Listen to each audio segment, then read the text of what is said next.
This is St. Vincent's Health Talk, a video magazine with the latest news and developments from St. Vincent's Health Services. In this edition, we'll celebrate a milestone achieved by our Smart Moves program, the arrival of our new digital mammography coach, progress made toward gaining baby-friendly accreditation, and an update on our master facilities plan.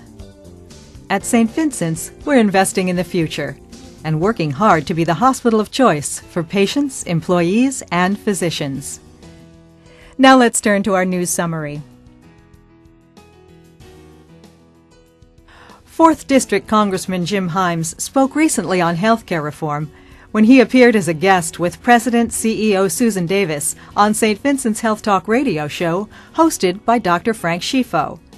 The freshman congressman took calls from the public on this hot-button topic, calling it the most complicated public policy issue that we face today. Earlier last spring, Congressman Jim Himes held a press conference at St. Vincent's before an audience that included many hospital managers, stressing that we must approach healthcare reform from an ethical as well as an economic standpoint. Congressman Himes used the opportunity as a fact-finding mission on the challenges facing the healthcare system.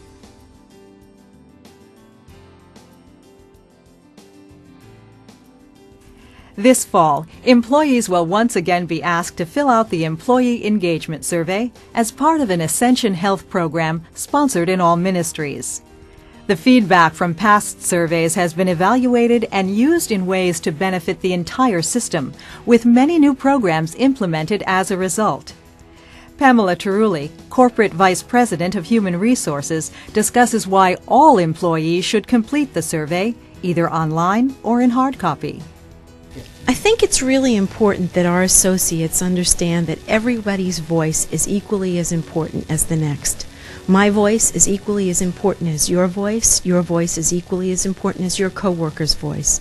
Unless we have people that take this process seriously and realize that it is a clean, anonymous process, it's a great mechanism that the organization is dedicated to rolling out on an annual process, because it matters to us how you feel and what you feel you need at the place that you get up to go to every single day.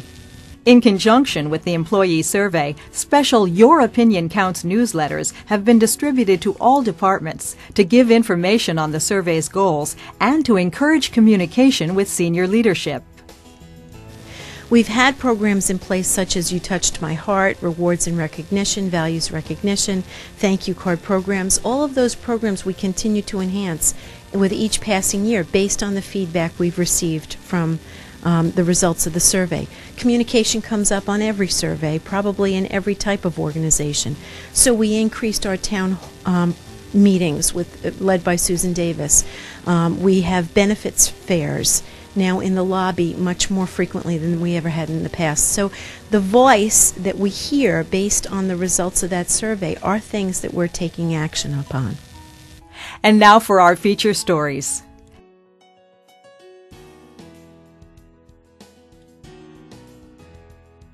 Smart Moves, a safe patient handling program, celebrated its one-year anniversary in June with the attainment of a new employee safety record.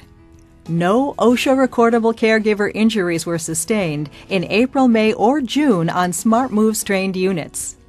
Over the past year, the Medical Center completed its schedule of training and implementation for Smart Moves as a pilot project for Ascension Health, designed to support associate safety in the workplace.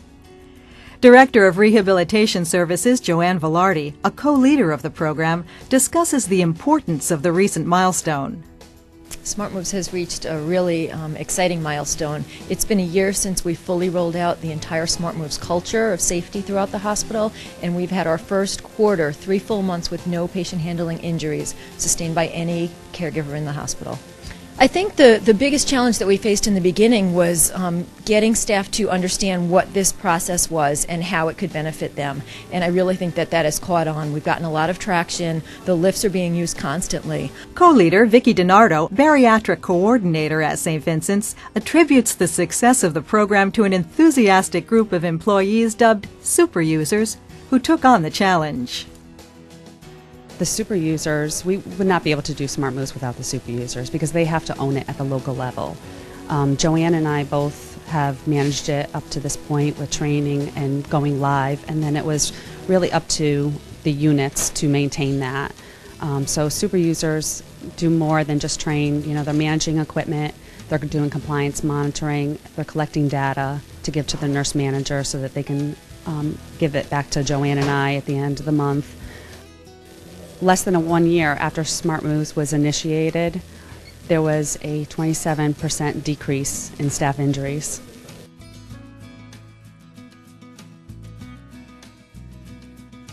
The Family Birthing Center is working hard toward the delivery of baby-friendly accreditation, which would make it the first hospital in Fairfield County and only the third in the state to achieve the designation.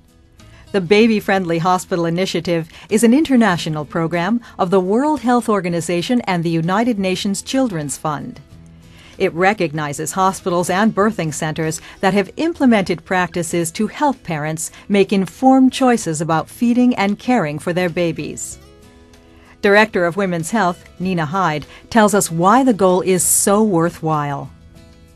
The Baby Friendly Initiative is a World Health Organization and UNICEF initiative nationwide to get mothers and babies together, keep them together, and to roll out these 10 evidence-based steps towards breastfeeding, which is best for mother and baby.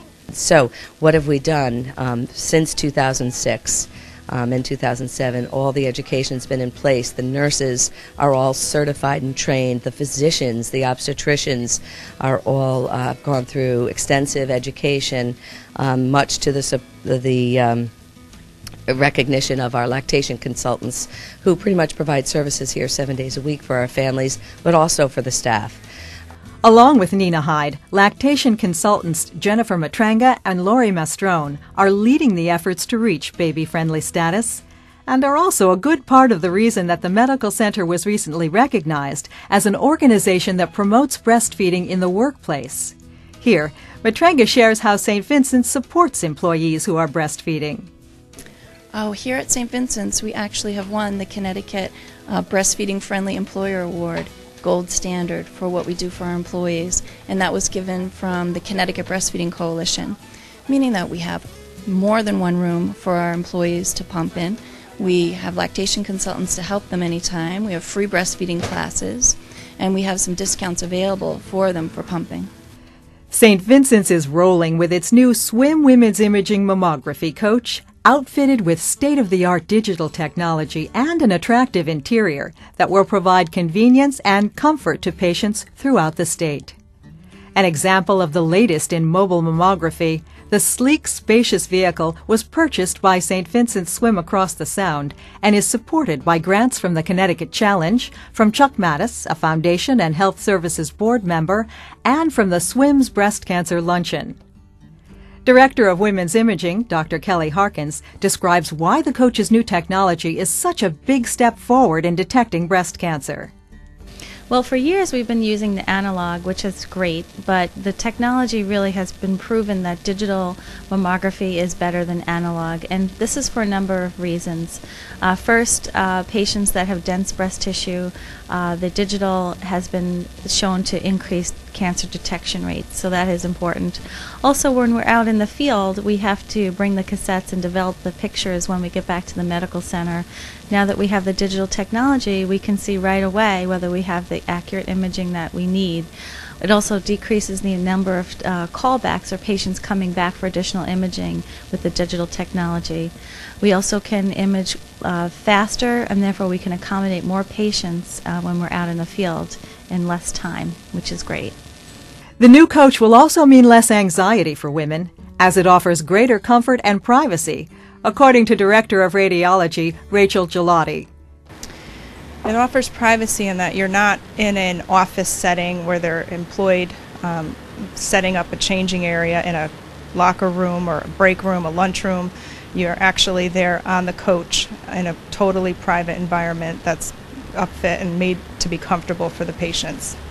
The mobile coach is a 38-foot motorhome with luxurious leather couches in the waiting area. It has a flat screen television, a little refrigerator for refreshments for patients, and we provide the gowns and the changing area and everything that a patient would need when they're coming to have their mammography done on the coach. With digital technology as its centerpiece, the new Mammo Coach will provide a clearer picture and save lives in the community.